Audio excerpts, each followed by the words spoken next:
ఒకప్పుడు టొంటో అని యువ మాంత్రికుడు ఉండేవాడు. అతనికి మంత్రాలు చాలా వచ్చేవి. కాని అతను చాలా బద్ధకం గలవాడు. చిన్న పనైనా తన చేత్తో చెయ్యకుండా మంత్రదండం ఊపి చేసేవాడు. ఎందుకు కష్టపడాలి? మంత్రం ఉన్నప్పుడు శ్రమ అవసరమా?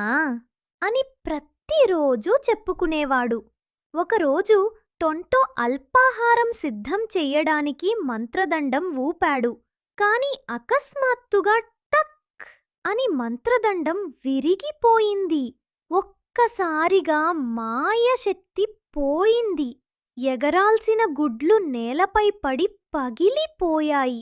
టొంటో తలపై గుడ్డు పడడి చండాలంగా తయారు అవుతాడు. మంత్రాలు లేకుండా ఏమీ చెయ్యాలో తెలియక మొదట టొంటో నిరాశ చెందాడు. కాని తన పని తానే చెయ్యటం మొదలుపెట్టుతాడు. గది ఊడవెయ్యడం, వంట చెయ్యటం, వస్తువులు సర్దడం.